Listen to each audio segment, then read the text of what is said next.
As a child, my weekends consisted of going to my grandparents' farm.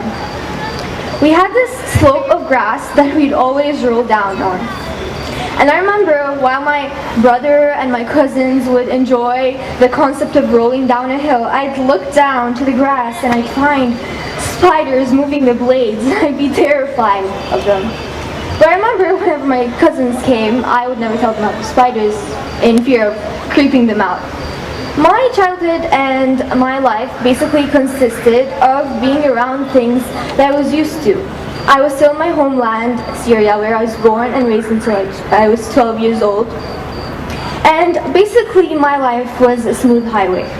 I still had my family who were extended and immediate and who I loved dearly. I still had my friends who I'd known since kindergarten, who I knew so well that I could predict what they were going to feel or say in any situation. And I remember that the best part of my school day was going back home on the bus and singing Adele songs with one of my best friends and having the guys in the seat behind us making fun of us.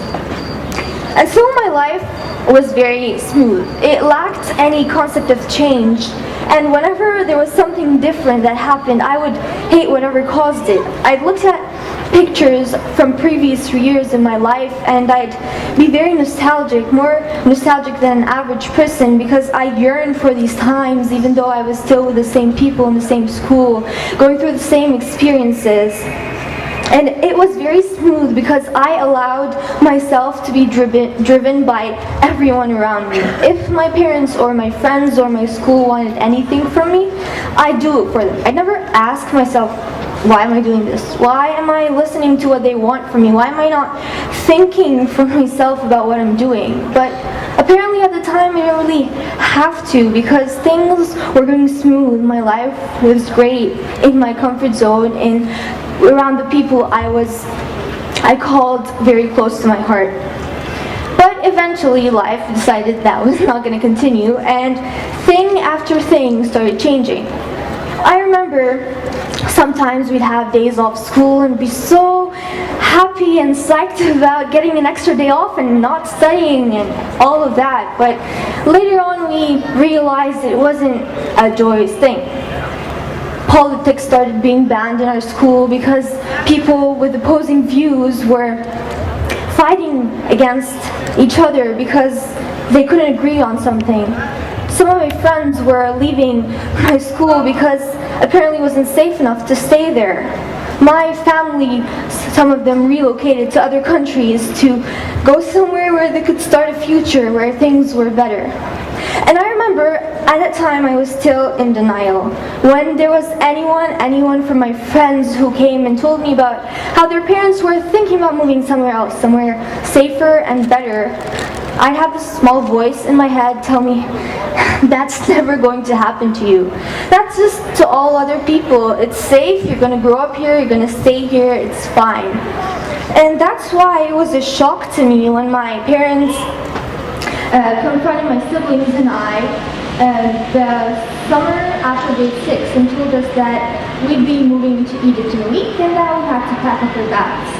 Before that, my parents never really brought up the concept of going somewhere else, so it was very new to me, and I never really considered it before. I remember feeling so betrayed, so angry that they would just rip me away from everything I was used to. But at the same time, I could understand where they were coming from. I understood the fear of sending your child to a school and not knowing if they'd be coming back one day. And so as I was packing my bag, I would put these small things that didn't really have a value, but that had a great value to my heart, and my mom would tell me to remove them because I could get them from somewhere else. We had to keep our bags light so we wouldn't pay extra at the airport. And even though I tried to stuff as much as I could, we couldn't pack our country or our friends or our family and take them with us. ايه الفتح الكوري ده؟ ايوه It was the day before the official day of school, And within a week, we applied to a school, got accepted, rented a house, and basically started our lives. And it was all a very fast blur that I couldn't really grasp the concept that this was real. And because my parents had told my siblings and I that it would only last for a year at most, maybe half a year, maybe we'd go back soon. And that small hope in my heart made me want to go through that year, just finish it, do whatever I had to do to pass it. Because then, after it ended, I could unpause my life and go back to how it was. And during that year, even though I was homesick and I missed my friends and my school and my family, who I rarely saw, I still had that hope driving me, but I was still very vulnerable at the time. I remember there was this very annoying kid in my class. He used to make fun of Syrians and tell me that Syrians worshipped cows. And I remember that day I tried so hard not to show him that I was affected by him, to show him that I was okay. I was not going to break down. And I held myself for that. I held myself throughout the most of the day, but then I couldn't help myself from breaking down. It was so touching. I couldn't stand down to what he said about my people. And then whenever anyone mentioned my country, I'd feel like crying, but I didn't want to show them that I was. I don't know how that year passed, and I was optimistic that I would be rewarded by going back home, that this was just a temporary phase that I could erase from my life when it ended, but sadly it wasn't. I was rewarded by staying another year here. And that was when the shock wore in. I was just disbelieving that life would do this to me. Why did life have to rip me out of everything that I called dear to me and take me somewhere I wasn't used to? Why did it have to be me? Why did it have to be my country? Why did I have to be put in this position? And so even though it was a long-term thing and that people thought that I should adapt and start a new life, there was this force inside of me that didn't want to go with what the world thought I should do. I didn't want to adapt. I didn't want to go ahead and just forget about everything that I have had before. And I remember I had this Skype conversation with the same friend I used to sing adult songs with, and she had moved out of Syria for a year and then she went back. So we were relating stories and journeys. And she told me she had this pencil that was so valuable to her that she wouldn't let anyone touch it or sharpen it or do anything with it because it was from Syria. And I realized that it was the same thing with me. Anything that I had owned back then, any scrap of paper, any possession, any relationship, I held on to it so dearly I wouldn't let it go. And so in school, even though people were very nice and the school was more similar to my old school than during 7th grade, I just didn't want to make new friends because I felt like I would be betraying the ones I'd left behind. And that year was filled with feeling of misery, of not belonging anywhere. And even though I had stopped my life just because I had left, people back there didn't stop their lives for me. My friends still continued on as if nothing happened because they still had each other, so they still had a life. And when I looked around me and I saw these other people who had gone through similar experiences or harsher experiences and seeing how they had adapted so well, how they had just moved on, it hurt me deeply that I couldn't do the same thing. And that year ended.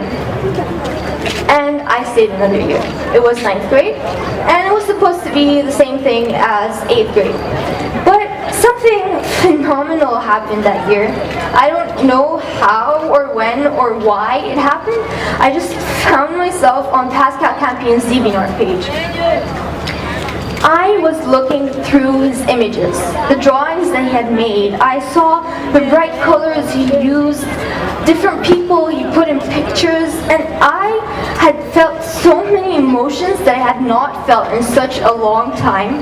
I felt happy and nostalgic, and I could relate to most of his drawings. And I remember feeling like he had captured the essence of life in a gallery somehow. And all his images were of different people doing different things through very random and seemingly unimportant moments that we all went through. And the thing that I could find was common about all of them was that they all had a purpose, they all had a story.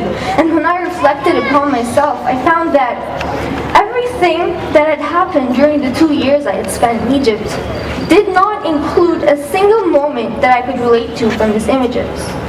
And I remember sitting down and thinking to myself, oh my god, I'm so stupid. I just wasted the last 2 years of my life not enjoying anything, not making new experiences or new friends or going anywhere new just because I was too caught up in the past. I thought that just because my past was great and I was happy and my present was rocky and didn't look that appealing, that I couldn't feel as happy as I used to.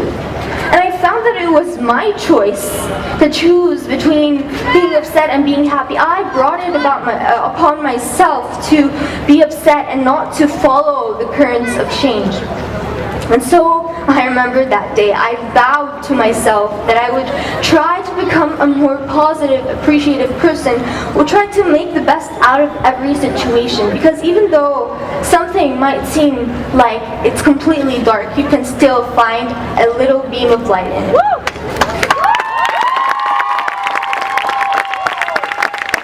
And there are going to be people around you through your life who are going to tell you that what you go through and the difficulties that you go through are going to make you stronger and you can adapt more to whatever comes in your way. But they are lying, and it's a myth. Call whatever you want, but it's not true in any way. When you go through something difficult, something hard that hits you close to home, you're not going to look around the room and be like, yeah, I went through that experience and no one else went through it, so I must be better than them. Yes! You're never going to go through that. And even if you're the most optimistic person in the world, you're going to go through that period of grief that's going to turn your life around. It's normal. And people telling you that it's what makes you stronger, makes you adapt to things better, are lying to you. The thing that defines you, that makes you a stronger or weaker person, happier or an upset person, is yourself. You choose to be a strong person. I chose to be a weak person in 8th grade when I resisted the current of change. I chose to be upset because I was too caught up in the past. And then after I saw Pascal Campion's work, I chose to be a happier, more positive person who was stronger and could endure so much more. And I saw that in me, the change that I felt, how my smiles and laughs that were so forced at the beginning became genuine laughs and smiles, became part of my personality. And so, to the people who tell you that the things you go through, the difficulties, the hard times, make you a stronger person who can adapt to things more, tell them, you and I, we define ourselves. Thank you.